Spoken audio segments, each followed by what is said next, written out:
mam macha allah tey nag dama def déplacement jóge ba Dakar ñëw fi nga xam ne mooy Mbour ñëw test bi la réparatrice du peuple li nga xam ne ki nga xam ne ku ci tere moom ngay seet si ki nga xam ne ku am taas wala ay rew wala nga dem ñu jox la li diw ay diw mu yàq sa po yaram mais man mën naa ko wax da ngay bàyyi ba ma introduire pourtant muñ naa ba sonn de bi nga commencé ba léegi waxum mais nga continuer muñ na sala ki a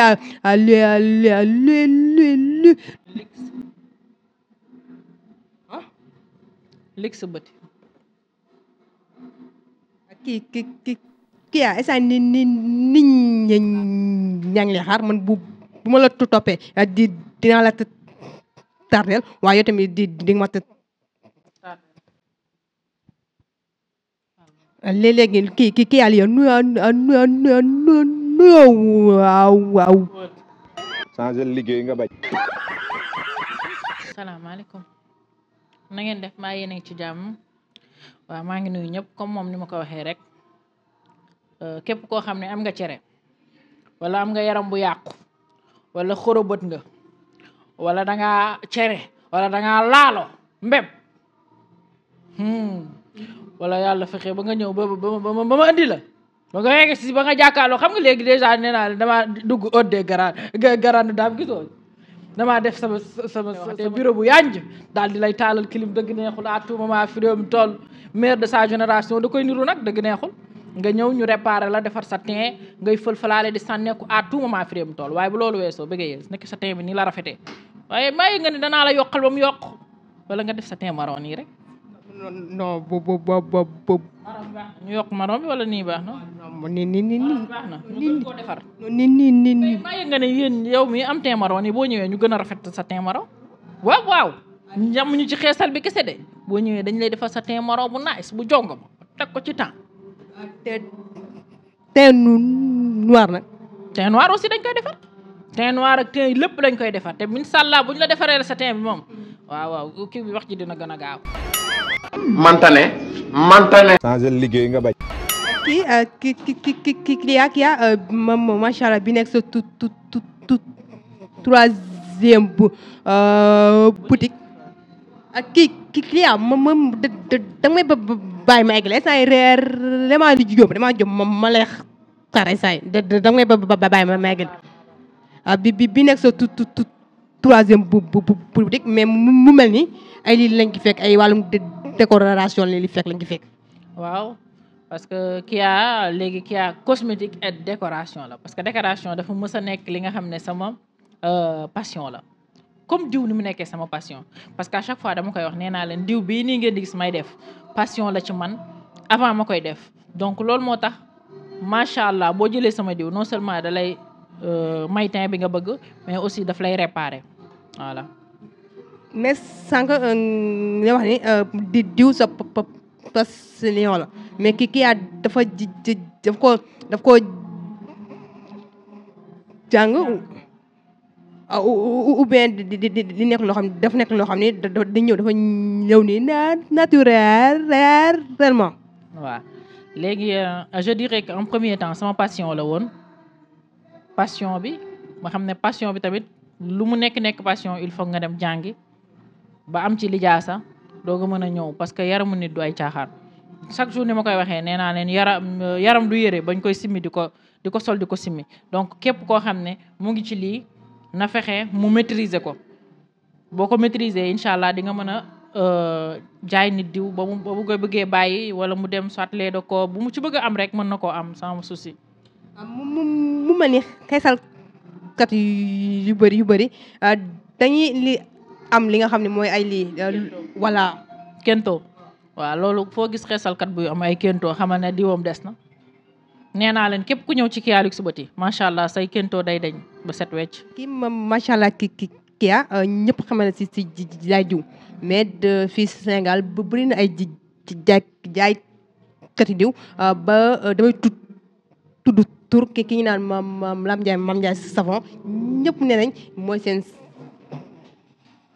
chef yi yéen jaaykatu diw yi. ñun jaaykatu diw yi jaaykatu diw yi comme ni ma koy waxee rek ñoo bokk ndey ñoo bokk baay dëgg neexul waaye nag ku ci nekk rek am na sa fort loolu laa wax maanaam nekkul loo xam ne lu compliqué la ndax man moom nag wax dëgg yàlla explication yu bëri yi ci côté jaaykat bi maanaam ñun ñëpp daal ñoo bokk donc loolu laa ciy wax rek ñu sekk jàmm nekk ay sista ñun ñëpp. la fekk ngay jaay diw moom mu jaay diw keneen di jaay diw mu mel ni dafa am concurrence tu vois. Mais concurrence ne fait pas qu'on soit des ennemis. On n'est pas des ennemis, on est des concurrents. On essaye de faire de notre mieux. Ku nekk di def li nga mën. C'est ça. Mais loolu moo tax li naa leen Naxe Mbaye mënul yàgg nii ça fait 5 ans qu'on est là. Ouais, c'est ça. On n'est pas à Dakar, on est à Saly, on est à Mbour et on impose. Hein. Il y a des gens qui viennent de Dakar, vous venir ici parce que lait de corps yi moo leen gënal. J'ai beaucoup plus de clientes qu'à Dakar, qu'à Mbour. Donc bientôt on va être à Dakar, c'est sûr et certain. Kon waa Dakar dañuy ba nañu xaar. mais ko nii waa Dakar dañuy ba bambeeku di ñëw fii barki Serigne Touba. Serigne Touba duma ko waat ci caaxaan ndax man ab murit la dëgg neexul à tout moment dañuy jóge Dakar di ñëw fii tous les jours suñu clientes yi extérieur ak Dakar ñoo gën a bëri ñu nekk fii Mbour man maa ko wax. kon instant bi boo neexee man mën naa la wax kon li ren c'est vers la réparatrice. La réparatrice du peuple xam nga man lan laay wax xale yàq leen man may defar yëgoo loolu yàq leen may defar. mais en même temps nga nekkale ren bi. waaw la ren pourquoi pas. Qui a fan yii passé yéen di jaaykatu diw yi coow ba bëri woon na seen biir mais man dama def benn remarque macha allah si yow mooy da nga toog sa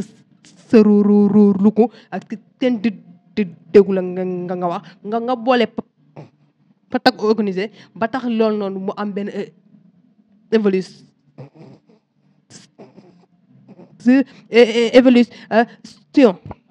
dëgg neexul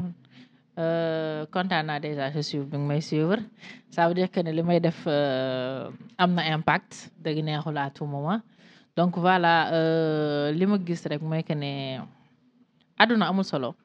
te Sénégal benn bopp la kenn mënu koo xar ñaar lii nag suñu wërsëg la dañ ko ciy kii rek mais ça veut pas dire qu'on est des ennemis donc loolu laa wax je préfère maintenant pas comme ça man li may liggéey mën naa ko pourquoi créer des polémiques pourquoi toujours créer des problèmes man li may def mën naa ko lool ba xam ko ndax nee naa leen nit day gëm boppam comme yow ni nga gëmee sa bopp rek man dama gëm sama bopp ba muy tuuru mu leer ma ne lii ma wax wala ma ñàkk a wax day jar donc des fois nag samay man ku ma xam-xam ne je suis très free je me prends pas la tête te nit koo xam ne laa dama ñàkk a ki ñaan man amu problème ak kenn barki Seydina Muhammad te li ma yéene sama bopp laa yéene ñëpp donc loolu moo tax des fois am na yoo xam ne dañ daan def showbiz mais showbiz bi dafa demoon ba benn instant peut-être que dafa exagéré à ce que ñuy waxante loo xam ne on est des grandes dames ay magum jëmm lañ donc on doit plus nit ku nekk day toog xoolaat boppam seetuwaat xool xam ne lii am na lu ko war am na lu ko warul dëgg neexul à tout moment fi réew mi toll ba pare nag fii réew mi toll nii dëgg bi fi mu toll nii Diomaye ak Diomaye ak Sonko dañ ko teg ci yoon xale yi da ngeen di balbalu da ngeen di régler dëgg neexul à tout moment sinon nungu siin rek ña fa nekk nag maa ngi leen di ñaanal yàlla leen fa yàlla génne dëgg neexul yow mi nga xam ne nag duggagoo fa fexeen nga góorgóorlu rek daal di slow down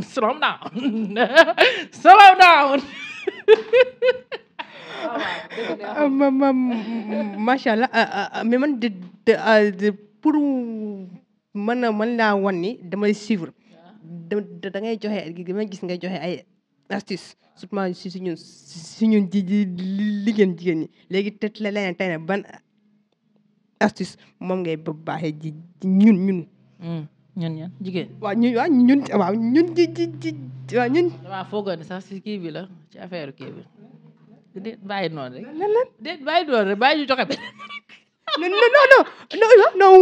waxal. ah damaa foogoon ne pour kii bi la mooy bégayeuse bi dër bi pour moom. yow da nga am astuce boo ma ba ma jox yow. pour dër bi mooy da ngay wax bu gaaw rek. waaw baal ma nag sama gars yi nga nag dëgg de xaama joxe beneen astuce bul mer nag xam da ngaa rafet yow nekkee di nga jonga ma reetaanal nag sa sourire daa rafet de ëpp na léegi man moom damay joxe astuce tout le temps je donne des astuces parce que man je suis féministe man kuy jël jigéen di defante ay yooyu noonu man xaw ma ko man xam lan laa xam jàmm ak salaam nga belli sa morom belli ku ñëw belli man damaa bëgg ku jàkkaarloog man sax belli dëgg neexul moo tax à tout moment firé bi toll saa yu ma xëyee maa ngi ci jigéen ba ngoon nee naa la li may defar ci sëy kenn xamul nu mu toll barke Seydina Muhammad li may defar ci sëy am na ci ñu bëri ñoo xam ne dañ daan fay seen lampe boo waxee ñu ne papa chéri ñu ne j'ai les problèmes des yeux il faut éteindre la lampe fekk na du loolu day saan du loolu problème mu tànk la na amoon rek xam ngeen xale yi du ma yeggali li ci des xam ngeen ko xam ngeen lu mu doon kenn amatu fi problème mu tànk ndax kii yaa barke Seydina Muhammad tànk yu liis yu fël-fëlaale sànneeku à tout moment fi réew mi toll lu dëgër daan waaw mu ngi noonu astuce ba nag joxe woon naa ko mën naa koo joxe waat fii tamit yomb na wutal ma lem curcuma citron bi toq ngay wut nag waaye nga xam foo ko yemale dëgg na ndax citron daa saf nga daal di gome rek à tout moment fi réew mi toll boo paree jël sa kii gis ngeen surtout karité bi gis ngeen karité bi ak gommage bi mën na lu ne gis nga nag gamme bi boo fi jënd dañ lay may si lèvre rose di yow moom booy dem dañ lay jox sa gamme dëgg neexul gis ngeen karité bi mën na lu ne rew mu tëj yaa ngi may dégg imperfection bu mu fekk sa yaram daf koy dindi ba mu set surtout ñi nga xam ne dañoo am problème mu kento sànq yaa ngi ko doon wax nga ne xeesalkat yu bëri dañoo am problème mu kento ma chérie boo jëlee produit kento wu Kiyalix Beauty man mooy sama fort man produit kento képp ku ko am cere imperfection tache boo ñëwee incha allah gis nga di à base de collagène lañ ko defaree te ku ne xam ne collagène day repulper la peau day redresser la peau da lay rajeunir dëgg neexul karité bi nag secret yi ci nekk yëpp mënuma koo wax lii korobët lépp lay dindi ci yaram lépp lay dindi lu mu fekk yow da koy dindi ba mu set wecc muy cere muy imperfection muy tache muy vergeture lépp lay dindi tous les produits de Kiyalix Beauty tamit day tëj rew tous les produits muy bu teint noir bi muy bu teint clair bi muy métissé bi yëpp laa la wax yëpp day tëj rew donc voilà. amoon nañ mi lecte si ñëw si seet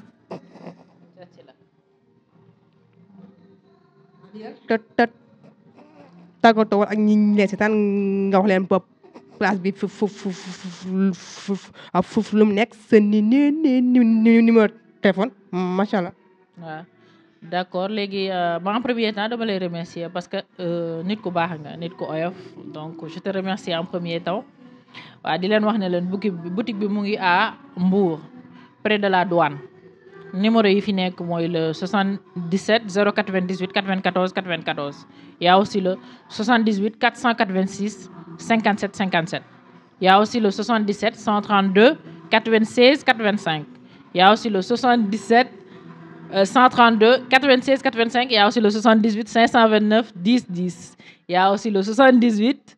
291 57 57 numéro yi nag daa bëri dëgg neexul à tout moment ndax waa extérieur wax dëgg fa yàlla mën lan jox bopp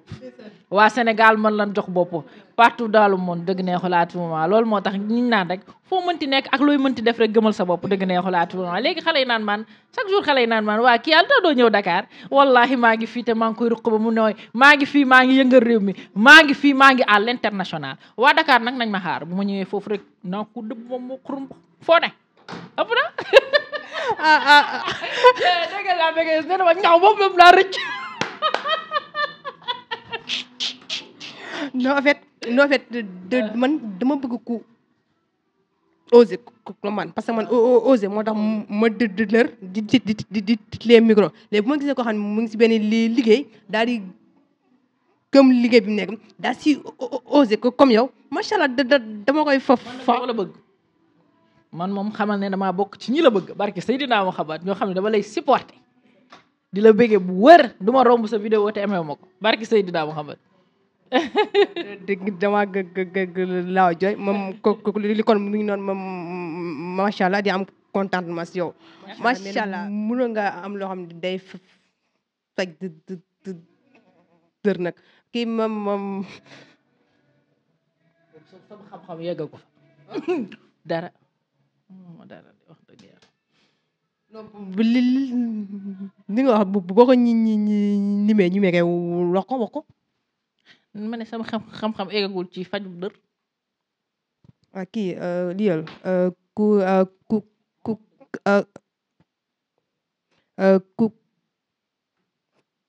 coupé